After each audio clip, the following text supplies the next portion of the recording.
오늘은 로마서 강의 네 번째 시간으로 우리 사역에 관하여 라는 제목으로 함께 말씀을 나누려고 합니다.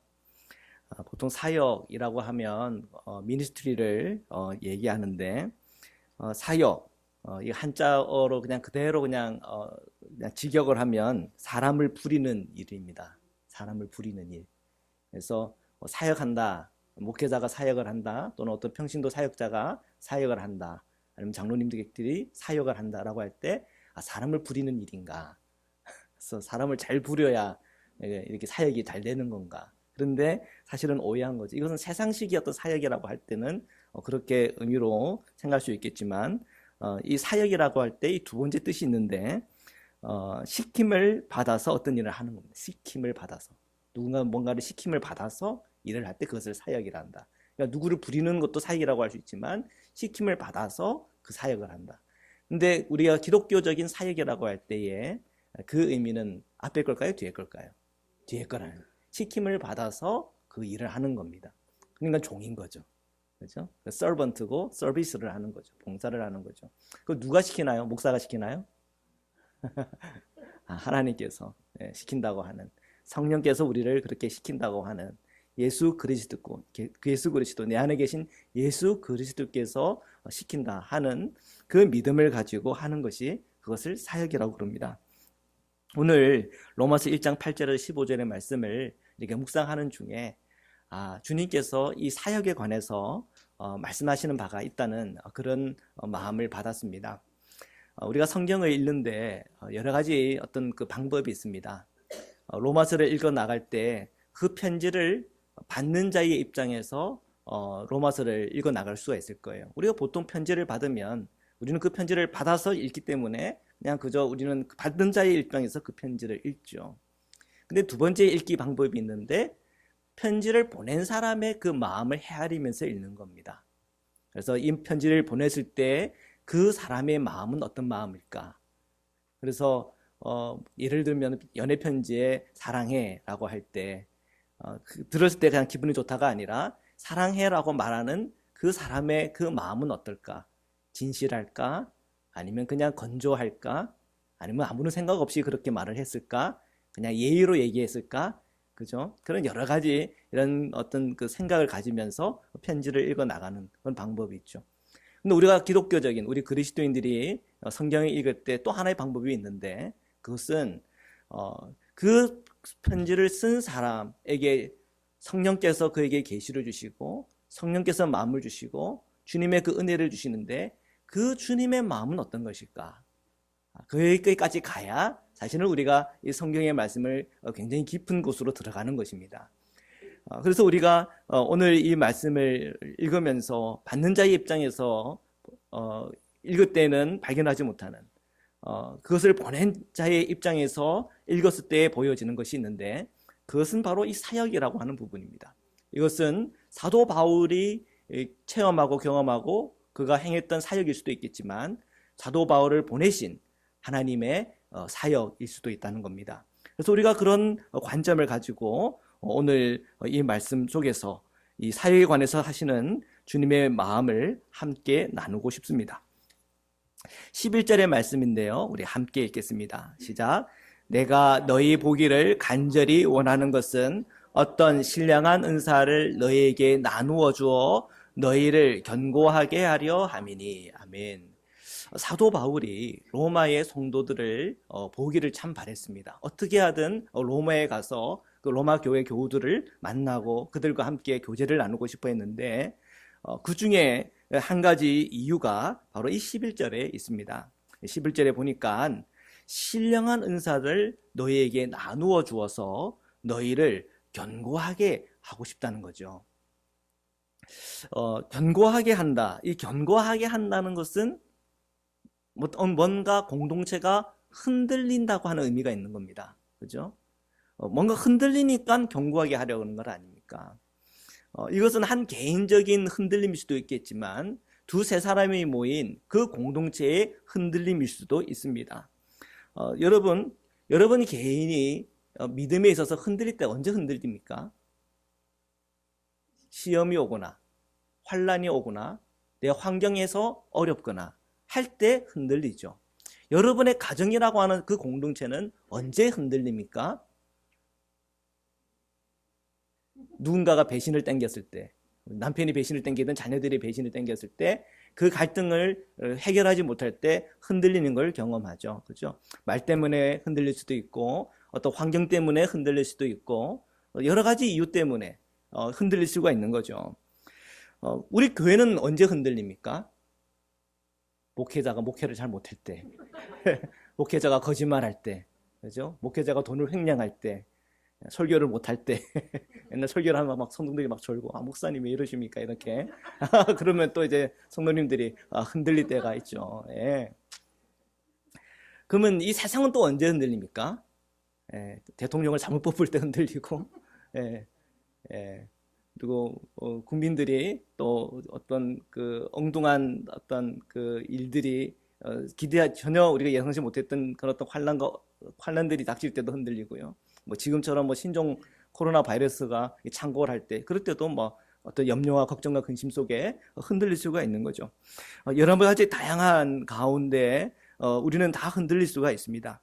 자, 그런데 오늘 11절을 통해서 이 사역이란 무엇일까? 라고 할 때 사역의 중요한 이 목적 하나는 바로 견고하게 하는 겁니다. 견고하게 한다는 얘기는 흔들리지 않도록 해주는 것입니다. 우리의 가정이 또한 한 개인이 그리고 공동체가 흔들리지 않게 하는 것, 그것이 사역이죠. 그런 의미로 봤을 때 그 사역이라고 하는 것은 어떤 목회자의 어떤 전유, 목회자가 다 가지고 책임지고 하는 그것이 아니고 이러한 사역은 우리 성도들이 함께 하는 것이죠. 우리가 지난주에 말씀을 나눴지만 직분과 성도는 차별되는 게 아닙니다. 구별되는 게 아니죠. 성도와 직분이라고 하는 것은 함께 가는 겁니다. 성도에게 하나님께서 부르시면 우리에게 주어진 그 직분을 따라, 주님의 그 부르심을 따라 저희들의 주어진 그 일을 감당해야 되는 것이죠. 우리가 성장하면 성장할수록 주님께서 우리에게 주시는 그 직분이라고 하는 것의 그 무게는 더 커질 수가 있습니다. 그러나 그 무게는 무겁습니까? 가볍습니까? 가벼워야 돼요. 그 가벼운 이유는 주님이 나와 함께 하시고 주님이 그 멍에를 지시기 때문에 그래요. 근데 그 모든 짐을 내가 지면 무겁죠. 힘들죠. 어렵죠. 그래서 너무 무거워서 내가 교회 안 나온다. 다 내려놓고 성도가 되셔야 돼. 성도가 되셔서 일단 주님으로부터 십자가의 은혜와 그 사랑을 충분히 회복하는 가운데 또 힘 생기면 가는 거죠. 그러니까 이 성도와 이 직분이라고 하는 것을 차별적으로 구별되게 보는 것이 아니라 한 과정으로 또 한 연장선 안에서 그것을 봐야 합니다. 동일하게 오늘 이 말씀에도 우리에게 사역에 관하여 말씀하시는 겁니다. 근데 그 사역이라고 하는 것은 견고하게 하는 겁니다. 그러면 어떻게 우리는 이러한 견고함을 가지고 흔들림 없이 우리가 주님을 바라보고 주님을 믿고 예수 그리스도의 그 복음 안에 우리가 흔들림 없이 설 수가 있는가? 그것은 신령한 은사와 관련이 있습니다. 이 은사라고 하는 말의 이 헬로 언어를 보면 카리스마입니다. 우리가 한 몇 주 전인가요? 몇 달 전인가요? 이 카리스마에 대해서 여러분과 말씀을 한번 나눈 적이 있습니다. 이 세상의 카리스마는 어떤 겁니까? 어떤 권력이에요. 힘이에요. 사람을 휘어잡고 사람을 이끌어가는 거예요. 사역이라고 할 때 첫 번째 의미, 남을 부리는 거예요. 그러면 사람들이 야, 저 사람은 참 카리스마가 있어 라고 얘기합니다. 그러나 그 카리스마는 세속적인 카리스마예요. 성경적인 카리스마라고 하는 것은 섬기고, 성경적인 카리스마라고 하는 것은 늘 사랑이 기반이 되어 있고, 성경적인 카리스마라고 하는 것은 늘 성령의 인도하심이 거기에는 있는 거예요. 그래서 신령한 이 카리스마를 너에게 나누어 준다라고 할 때에 그 카리스마는 성령과 관련이 되어 있고 섬김과 관련이 되어 있고 그리고 사랑과 관련이 되어 있는 겁니다. 이러한 신령한 영적인 이 카리스마를 너에게 나누어 주는데 그것을 통해서 우리가 견고하게 된다는 거예요. 로마서 12장에 보면 이 카리스마에 관련된 말씀이 나옵니다. 로마서 12장에. 그래서 이 카리스마가 뭐가 있냐면 예언, 섬기는 일, 가르치는 일, 위로하는 일, 구제하는 일, 다스리는 일, 긍휼을 베푸는 일, 뭐 이런 게 나와요. 그런데 그 카리스마에 대한 이야기가 나오는 바로 그 앞절에 12장 5절에 이렇게 기록이 되어 있습니다. 이와 같이 우리 많은 사람이 그리스도 안에서 한 몸이 되어 서로 지체가 되었느니라. 서로 지체가 되었느니라. 이 공동체의 이 지체됨에 대한 이야기가 나온 그 다음에 이 카리스마에 대한 얘기가 나온다는 거예요. 결국은 이 카리스마를 통해서, 신령한 카리스마를 통해서 한 개인이 견고하게 서게 되고, 이 카리스마를 통해서 가정이 견고하게 서게 되는 것이고, 교회가 건강하게 서게 되는 것이고, 이러한 신령한 카리스마를 가지고 세상에 나갈 때 이 세상에서 주어지는 이 흔들림을 견고하게 하게 하는 빛의 자녀로서의 그 위치 속에서 주님께서 우리에게 주신 그 부름에 응답하여 나갈 수가 있다는 것입니다. 이 땅에 정말 하나님의 아들들을, 또 하나님의 딸들을 고대한다라고 할 때 왜 모든 피조물들이 그것을 고대합니까? 하나님의 자녀들은 이 평화, 피스메이커이기 때문에 그렇습니다. 그래서 하나님의 자녀들이 들어가는 기업마다, 또한 직장마다, 가정마다, 모든 어떤 그 세상의 삶 속에서는 그 그리스도인을 통해서, 이야, 이런 평화가 있나, 이런 사랑이 있나, 이런 소망이 있나, 이런 놀라운 깊은 이 영적인 은혜들이 있나 하는 것에 대해서 이 눈을 떠주게 하는 겁니다. 그게 바로 사역이죠. 우리 그리스도인들이 주님 앞에 이 신령한 이 카리스마를 구하는 일은 결코 작은 일이 아닙니다. 하나님께 우리가 이 신령한 카리스마를 구하기를 축복합니다. 구하면 주님께서는 주십니다. 아멘. 예.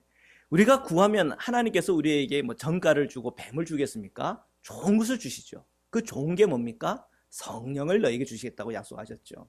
그 성령은요, 오늘 우리 안에 있는 이 신령한 은사들을 대해서 이미 받은 것에서 눈뜨게 하여 주시고 그것을 사용할 수 있게 하십니다. 어떤 사람은 예언하는 일, 이 예언한다는 것은 뭡니까? 죄에 대해 의에 대해 책망하는 성령의 사역이죠.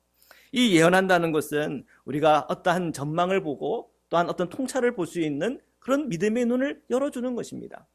어떤 분에게는 이러한 예언을 통해서, 또는 어떤 분은 섬기는 일을 통해서, 어떤 분은 가르치는 일을 통해서, 어떤 사람은 위로하는 일을 통해서, 구제하는 일을 통해서, 또는 다스리는, 행정하는 그런 행정을 통해서 하나님께서는 한 사람 한 사람을 세우시고 공동체를 세워나가시고 정말 주님의 몸된 공동체를 주님은 부흥케 하십니다.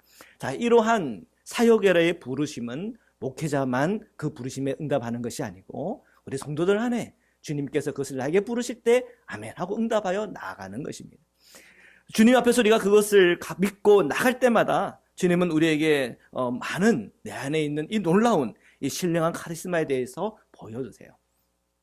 그거 볼 때 너무 놀라지 마십시오. 근데 큰일 났다. 이 카리스마 때문에 내가 코 껴서 뭐 모든 봉사에 내가 다 들어가야 되는 거구나. 스페이스를 잘 조절하시기를 바랍니다. 스페이스를. 너무 이렇게 깊이 들어갔다가 고단하고 피곤해져서 저 교회 못 나요. 이거 아니라 그랬죠? 그거 아니에요. 우리의 그 모든 이 사역의 기반은 예수 그리스도와 나와의 친밀한 관계입니다. 그것을 잃어버리면 우리가 다 흐트러지는 거예요. 하여튼 힘들다 싶으면 주님과의 친밀한 관계 안으로 들어오십시오. 멈추고 모든 사역을 멈추고 그 안으로 들어오십시오. 그 안에서 내가 성도로서 다시 자각이 되고 그래서 새롭게 힘을 얻고 일할 수 있는 은혜가 생기면 또 한 걸음 더 나가시기를 축복합니다. 자, 이 사역이라고 하는 것이 정말 담임 목회자 한 사람의 사역이다라고 할 때는 참 사실은 담임 목회자도 이렇게 이런 탈진이 옵니다. 번아웃이 옵니다. 그래서 이거 다 해야 되나 너무 힘듭니다. 그럴 때는 이제 둘 중에 하나입니다. 그렇게 사역할 수 있는 사람을 이렇게 세우거나 아니면 제 사역을 줄이는 거죠. 그래서 주님과의 나와의 친밀한 관계, 주님과 나의 이 영적인 관계를 돈독히 하는 게 가장 중요한 거예요. 그것은 너무 이게 사역의 욕심이 있을 수가 있어요. 사역에 대한 욕심. 근데 우리가 그 사역에 대한 욕심이라 할 때 그 욕심이라 자체가 주는 그 의미가 있잖아요. 그것은 영적인 병에 들어가는 길목이 되는 겁니다. 그러니까 사역의 욕심은 주님의 것이 아닙니다. 늘 이 사역이라고 하는 것은 주님과 함께 호흡하고 주님과 함께 동행해야 하는 것이죠. 이 사역에 대한 그 의미들이 이 한 절이지만 이 한 절 깊은 곳에 모든 것이 포함이 되어 있습니다. 자, 이 사역이라고 하는 것은 기본적으로 우리가 견고하게 해주는 거구나.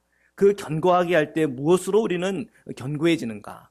주님으로부터 오는 이 신령한 카리스마를 통해서 견고해지는 것이구나 하는 것을 우리가 확인할 수가 있습니다. 자, 두 번째로 우리가 살펴보겠는데요. 12절의 말씀을 함께 읽겠습니다. 시작. 이는 곧 내가 너희 가운데서 너희와 나의 믿음으로 말미암아 피차 안위함을 얻으려 함이니라. 아멘. 요 12절의 말씀에 보니까 피차 안위함을 얻으려 한다. 이 피차라고 하는 것은 서로라고 하는 서로. 안위함이라고 하는 것의 영어 성경을 보면 encourage라고 되어 있는데 encourage 뭐예요? 격려하는 거예요. 격려. 서로 격려하는 거예요. 서로 격려하는 것. 그거는 목회자가 여러분들에게 일방적으로 격려하는 거예요. 여러분도 저를 격려해 줘야 되는 거예요. 여러분도 저를 어떻게 해줘야 돼요? 격려해 줘야 되는 거예요. 네. 뭐 큰 게 이게 그 사역하는 걸 보니까 가끔씩 이제 그 목사님들이 이 강단에서 이제 어떤 한 성도님들을 막 이렇게 칭찬하는 경우가 있어요. 그날은 어떤 날이에요? 복근이 터진 날이지. 네. 예를 들면 1000명이 있는데 그 1000명 중에 한 명을 목회자가 딱 칭찬을 했는데, 야, 얼마나 이 1000명 중에 내가 칭찬을 받은 것 얼마나 기쁘겠어요. 그런데 일일이 목회자가 사역이 다 그냥 목회자가 일방적으로 한 사람 한 사람을 칭찬하고 격려하는 거라 그러면 매일 1000명을 막 다 이 쉬운 일이에요? 어려운 일이에요? 예, 어려운 일이에요. 이 1000명의 이름을 부를 때 그냥 목이 다 쉬어버릴 것 같아요. 네, 그 정도로 어려운 일이에요. 근데 이 사역이라고 하는 것은 피차 서로 격려를 해주는 겁니다. 우리가 그것을 기억해야 돼요. 그래서 목사님이 나를 격려 안 해줘서 내가 시험 이게 아니고, 그죠? 우리가 서로 그것을 격려해 주는 거예요. 그래서 여러분이 서로 격려해 줄 때, 우리가 목회자는 한 사람 한 사람을 이렇게 격려하겠지만 서로 격려해 주면 1000명이 있으면 한 사람이 몇 번의 격려를 받는 거예요. 1000명의 격려를 받는 거예요. 근데 뭐 그거는 뭐 거의 세상을 불가능한 일이라 싶은데, 우리가 한 사람에게 격려를 받아도 힘이 되잖아요. 두세 사람에게 격려를 받아도 힘이 되잖아요. 이 사역의 이 마음이 그냥 목회자만 갖고 있다고 하는 것은, 목회자만 갖고 있다고 할 때에 우리 교회는 생동감을 잃어버립니다. 그런데 이 사역이라고 하는 것이 오늘 우리 성도님들이 주님의 관계 속에서 한 발자국 더 나가고 주님의 응답 안에서 그 응답에 내가 제가 가겠습니다라고 응답할 때에 내게도 주어지는 것이 사역이라고 하는 것에 눈 열면 저희 교회가 굉장히 생동감이 생겨요. 생각해 보세요. 서로 막 칭찬해요. 서로 격려해줘요. 서로 위로해줘요. 그것이 얼마나 힘이 되겠습니까? 잭 웰치라는 분이 계신데요. 어렸을 때 이 말을 굉장히 많이 더듬었다고 그래요. 아이들이 학교에서 막 놀리니까 집에 들어오면 뭐 굉장히 막 상처를 많이 받고 낙심한 상태로 들어왔겠죠. 그때마다 그 어머니가 이렇게 얘기를 했답니다. 내가 말을 더듬는 이유는 너의 생각의 속도가 너무 빨라서 그래. 그래서 그 속도만큼 내 입이 따라가지 못하는 거야. 그래서 말을 더듬는 거야. 저도 좀 말을 좀 더듬는데, 그죠? 저도 이런 말을 어릴 때 저희 어머니한테 얘기를 들었거든요. 근데 가만히 보니까 이런 그 얘기를 들었나 봐요. 그래서 제 격려해 준다고 그렇게 해서 저를 이렇게 훌륭하게 키우신 것 같아요.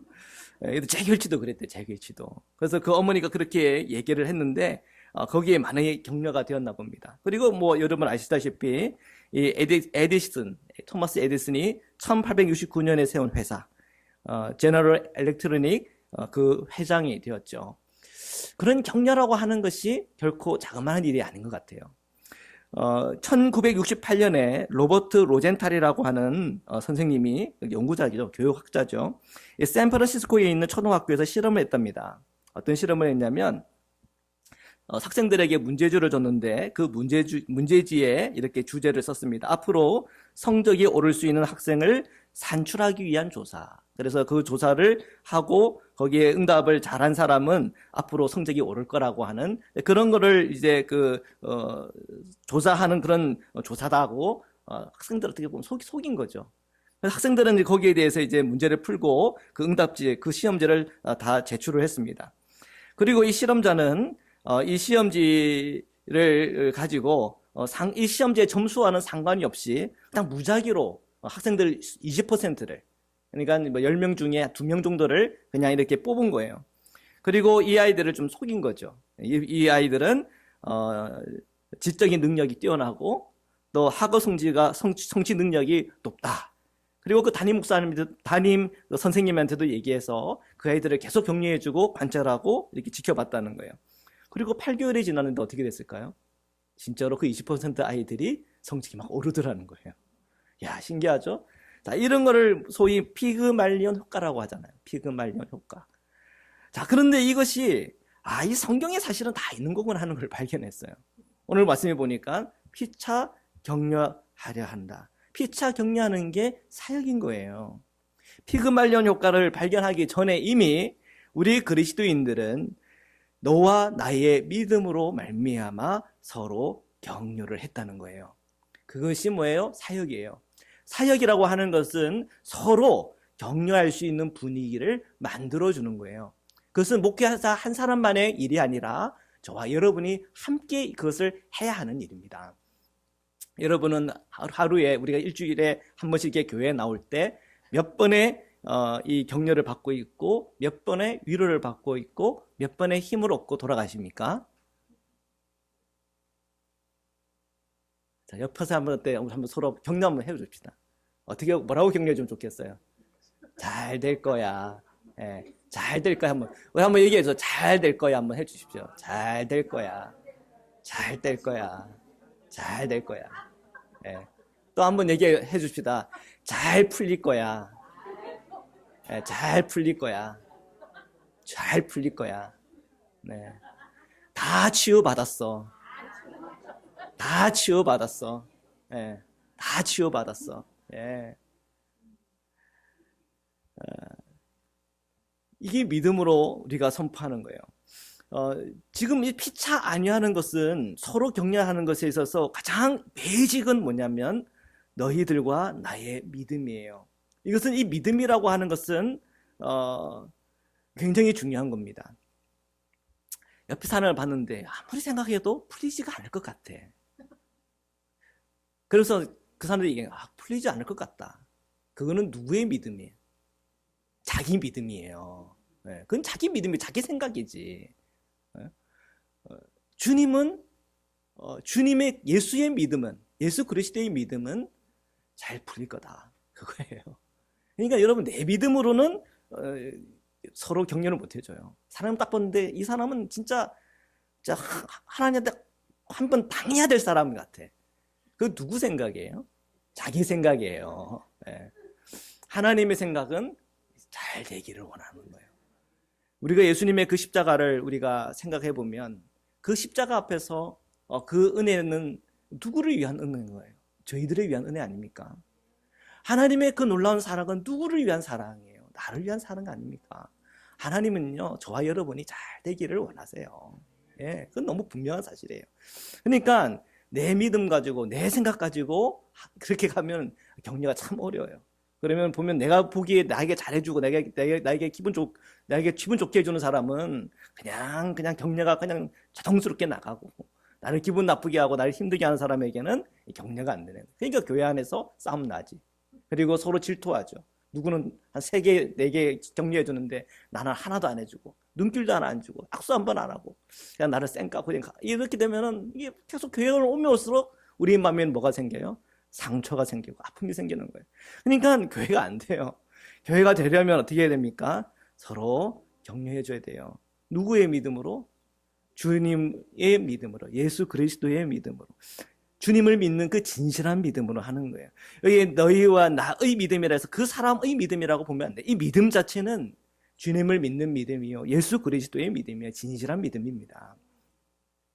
자, 그 믿음을 가지고 서로 격려해주고 위로해주고 하는 그 모든 것이 사역이에요. 사역이 어려워요? 쉬워요? 어려워요? 예, 어렵다고 하는 것은 누구의 믿음이에요? 어렵지 않아요 하는 것은 우리가 주님을 믿고 믿는 믿음이에요. 자꾸 내 믿음과 내 생각에 자꾸 빠지면 안 돼요. 주님의 그 일이라고 하는 것은 가벼운 거예요. 주님이 그 일을 하게 하세요. 주님이 또한 그 일을 하세요. 우리는 그분에게 맡기는 겁니다. 우리 13절의 말씀을 우리 함께 읽겠습니다. 시작. 형제들아, 내가 여러 번 너희에게 가고자 한 것을 너희가 모르기를 원하지 아니하고 이는 너희 중에서도 다른 이방인 중에서와 같이 열매를 맺게 하려 함이로되 지금까지 길이 막혔도다. 예, 아멘. 자, 이 사역이라고 하는 건 뭘까? 열매를 맺는 거예요. 이 열매를 맺는 건데 공동 번역에 보면 이렇게 번역을 했어요. 나는 다른 이방인들에게서와 같은 전도의 성과를 여러분에게도 거두려 했던 것입니다. 그러니까 전도의 성과 이러니까는 이제 목사님이 전도를 하라는 건가? 그래서 뭐 한 사람당 뭐 3명씩 꼭 데리고 오라고 이렇게 우리 강요를 할 건가?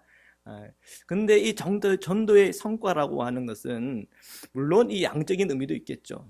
사도 바울이 이렇게 전도할 때마다 회개의 역사가 일어나서 주님의 이 교회가 세워지고, 또한 전도를 할 때에 성령의 놀라운 역사가 일어나서 병자가 낫기도 하고, 그런 놀라운 역사들이 있었죠.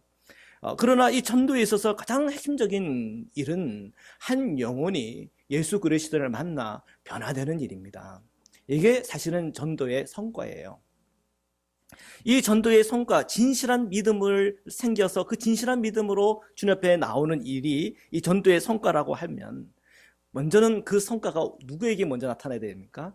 저와 여러분 안에 먼저 나타나야 돼요. 우리는 오랜 시절부터 또는 오랜 시간 동안 우리는 예수 그리스도의 복음이 내 안에 들어왔고, 그 복음을 알게 되었고, 그 복음을 믿어 오늘 우리가 예배를 드리고 있어요. 근데 그 복음은 나를 끊임없이 변화시켜야 됩니다. 어떻게 변화시켜야 됩니까? 성도에서 직분으로, 성도에서 부름받아 응답하는 예수 그리스도의 제자로 끊임없이 우리는 성장해 가야 되는 겁니다. 사도 바울의 이 성신서를 읽으면서 단순히 내가 이 위로함 받고 사도 바울의 어떤 사역 안에서 그냥 그저 그 자리에 있는 그것이 아니라, 오늘 저희가 사도 바울처럼 성장해야 돼요. 그리고 사도 바울을 변화시킨 예수 그리스도의 성품까지 우리는 이뤄가야 된단 말이에요. 그것이 우리의 어떤 성도의 삶, 우리 그리스도인의 삶에 있어서의 목표점이에요. 그것을 우리가 분명히 알아야 합니다. 이 전도의 이 성과를 이 거두는 일, 이 성령의 이 놀라운 역사 안으로 들어가는 일, 그것은 우리가 다 함께 기대하고 다 함께 꿈꿔야 할 일입니다. 저는 저희 교회 안에 이 전도의 성과가 있기를 바랍니다.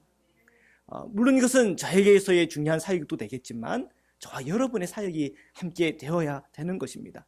여러분들에게 이 전도의 이 성과를 위해서 여러분에게 주어진 형제와 지체들은 없습니까? 자매님들은 없습니까? 형제님, 여러분 주변에 한번 살펴보시기를 바라요.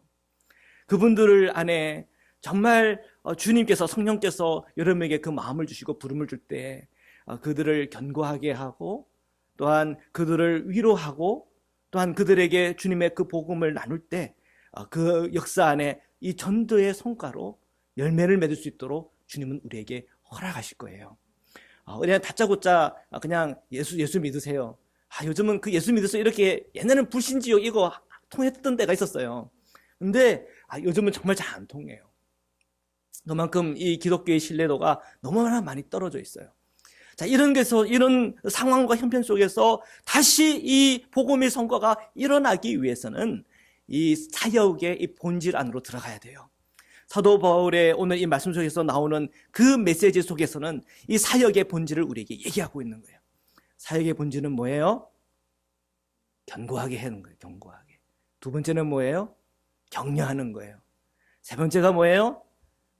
그 다음에 전도의 성과를 기대하는 거예요. 자, 이러한 이 순서들을 잘 지켜서 오늘 우리에게 주어진 사역을 감당할 때 거기에 하나님의 놀라운 열매를 맺게 하실 줄 믿습니다.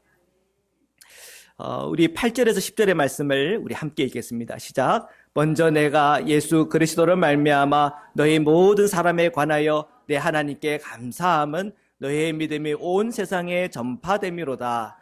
내가 그의 아들의 복음 안에서 내 심령으로 섬기는 하나님이 나의 증인이 되시거니와 항상 내 기도에 쉬지 않고 너희를 말하며 어떻게 하든지 이제 하나님의 뜻 안에서 너희에게로 나아갈 좋은 길 얻기를 구하노라. 아멘. 자, 8절에 보면 8절에 너희 믿음이라는 표현이 나와요. 8절에 너희 믿음. 이 너희 믿음이라고 할 때 원어를 보면 피스티스 휘몬이라고 하는 단어인데, 그것을 직역을 하면 너희들의 믿음이에요. 너희들의 믿음. 이 너희들의 믿음, 이 너희들의 믿음이 온 세상에 전파된다. 너희들의 믿음. 이 믿음은 단수용으로 쓰여졌어요. 우리 각자의 그 믿음이라고 하는 것은 사실은 한 가지예요. 예수 그리스도를 믿는 믿음이에요. 그리고 진실한 믿음이에요. 예수의 믿음이에요. 그래서 이 믿음이라고 하는 것은 겨자씨만한 믿음으로 출발해서 정말 하나님의 놀라운 능력이 있는 믿음으로 계속 그 믿음이라고 하는 자라나는 거예요. 그걸 어떤 사람은 그걸 빌리브, 사랑, 그 신앙이라고 그러는데 그 신앙이라고 하는 것은 성장하는, 고정되어 있는 것이 아니에요. 그 믿음이라는 것은 예수 그리스도를 믿는 믿음인데 그 믿음 안에는 이야기가 있어요. 메시지가 있어요. 우리는 그 믿음을 뭘 믿는 거예요? 예수 그리스도의 십자가를 믿고 부활을 믿고 예수 그리스도의 그 메시지에 대하여 우리가 그것을 믿음으로 받아들이는 거예요. 그러면 그 믿음은 우리로 하여금 어떤 자리로 이끌어갑니까? 예수 그리스도의 그 십자가 안으로 우리를 다 들어오게 하는 거예요. 그 십자가 안으로 들어오게 하는 거예요. 그 믿음이란 건 또 어디까지 우리로 나가게 합니까? 부활의 생명으로 나가게 하는 거예요. 이 믿음이라고 하는 것은 우리가 이 물질적인 그냥 보이는 대로 사는 삶에 있어서 그렇게 살아가다가 그 믿음이 문을 통과하면 이제 보이지 않는 영적인 것에서 눈을 열고 살아가는 거예요. 그게 믿음이에요. 너희들의 그 믿음이 온 세상에 전파된대요. 사도 바울은 다메섹에서 예수님을 만난 그 체험을 가지고 그의 믿음의 눈이 활짝 열렸어요. 그리고 그 믿음의 이야기가 전파되고 있어요. 사도 베드로의 이야기들 이렇게 보면은 이 풍랑이 있는 이 무리를 예수님과 함께 걸었대요. 그죠? 근데 그 풍랑 때문에 놀라가지고 물에 빠졌죠. 그 하나의 이야기 아닙니까? 베드로가 경험했던 그 믿음의 이야기 아닙니까? 그 믿음의 이야기가 전파돼서 오늘 저와 여러분이 알고 있는 거예요. 사도 요한은요, 예수님의 그 품 안에 누워서 조곤조곤 예수님과 대화하는, 예수님을 그 사랑하고 친밀한 그 관계를 맺고 살아가는 그 사도 요한의 그 믿음의 이야기를 우리는 알고 있어요. 그가 나이가 들어 반모섬에 갇혀 있을 때, 유배할 때에 예수님을 환상 중에 만나서 그분과 교제하면서 받았던 그 은혜들에 대한 이야기들을 우리는 알고 있어요. 자, 여러분 안에도 그 믿음이 있어요. 그 믿음 때문에 예수님을 믿게 되었고, 그 믿음 때문에 이 부활에 대해서 믿음이 생겼고, 그 믿음 때문에 영원한 생명에 대해서 믿어요. 그 믿음 때문에 우리는 교회에 나와요. 그 믿음 때문에 우리는 신앙의 생활을 한단 말이에요. 여러분 한 분 한 분에게 이야기들이 있어요. 믿음의 이야기들. 그 이야기들이 세상 안에 전파되기를 축복합니다. 예. 그 믿음의 이야기들이 우리 이 알래스카에 전파되기를 원해요. 이 앵커리지에 다 전파되기를 원해요. 우리의 이 믿음의 그 이야기들을 써내려가기를 바란단 말이에요. 이게 바로 사역입니다. 우리가 그 믿음의 그 이야기들을 선포하고 전파할 때마다 우리 안에는 놀라운 주님의 사역들이 일어나고 있는 거예요. 근데 우리에게 이런 믿음의 간증이 너무나 없고 또는 있지만 그것을 말하지 않는다고 한다면 우리의 이 사역은 머물러 있는 겁니다. 우리는 계속 이 믿음의 도전 앞에서 한 걸음 더 나아가 봐야 돼요. 그리고 그 믿음을 통해서 주님께서 우리에게 주시는 수많은 그런 간증들이 오늘 우리에게 기다려지고 있다고 믿습니다. 14절 15절의 말씀을 우리 함께 읽겠습니다. 시작. 헬라인이나 야만인이나 지혜 있는 자나 어리석은 자에게 다 내가 빚진 자라. 그러므로 나는 할 수 있는 대로 로마에 있는 너에게도 복음 전하기를 원하노라. 아멘.